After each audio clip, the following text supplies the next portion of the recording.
इतिहास में कुछ साल तारीख नहीं होते, वे फैसले होते हैं। 1942 भी ऐसा ही एक साल था। यह न कोई समझौता था, न कोई याचिका, यह सीधा ऐलान था। अब बहुत हो चुका।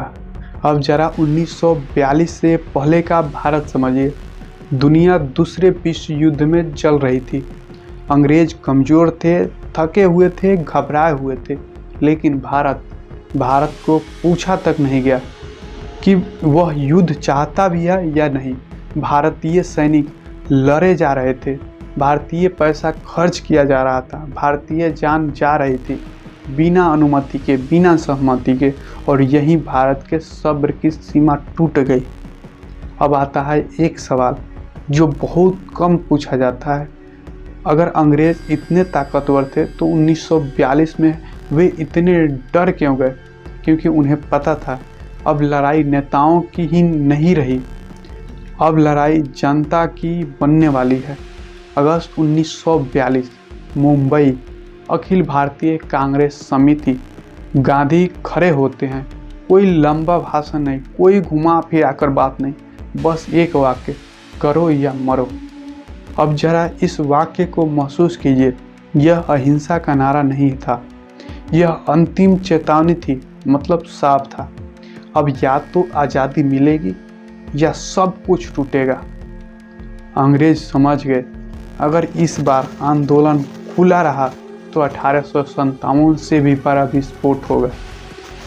इसलिए उन्होंने वे किया जो डर का सबसे बड़ा सबूत होता है।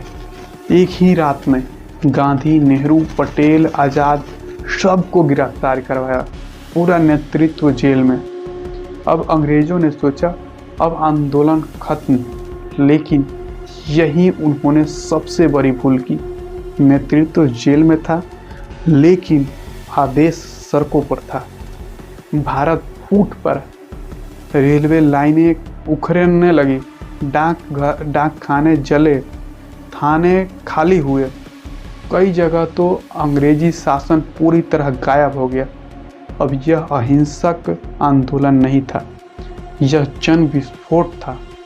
अब ध्यान से सुनिए, 1942 में भारत ने पहली बार यह दिखा दिया कि अगर नेतृत्व भी हटा दो तो जनता खुद रास्ता बना सकती है। यही बात अंग्रेज़ों को सबसे ज़्यादा डराती थी। अब आते हैं सबसे कड़वे सच पर। अंग्रेज ने इस आंदोलन को बेहद बेरहमी से कुचला। हजारों गिरफ्तार, लाठियाँ, गोलियाँ, फांसियाँ दे गए। लेकिन एक बात वो नहीं कर पाए, और वे भारत के मन से डर वापस नहीं डाल पाए। 1942 के बाद अंग्रेज भारत पर राज नहीं कर सकते थे। वे सिर्फ समय काट रहे थे, क्योंकि उन्हें पता चल चुका था कि अब हर अगला साल उनके खिलाफ जाएगा। सेना में असंतोष, नौसेना में विद्रोह, प्रशासन में ढील।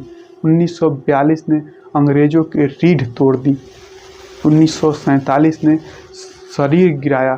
अब आखिरी बात बहुत धीरे और बहुत साफ सुनिए। भारत छोड़ो आंदोलन पूरी तरह सफल नहीं था, लेकिन यह जरूरी था, क्योंकि उसने अंग्रेजों को यह यकीन दिला दिया कि भारत अब शासन योग्य नहीं रहा। और जब कोई देश शासन योग्य नहीं रहता है तो साम्राज्य टूट जाता है। 1857 ने अंग्रेजों को डराया था। 1942 ने उन्हें यकीन दिलाया, यकीन कि अब जाना पड़ेगा। और जो दिन साम्राज्य को जाने का यकीन दे दे, वही दिन आज़ादी का असली जन्मदिन होता है। तो दोस्तों, ये वीडियो यहीं पे समाप्त होता है। आपको ये वीडियो कैसा लगा कमेंट करके बताएं। मिलते हैं फिर अगले वीडियो।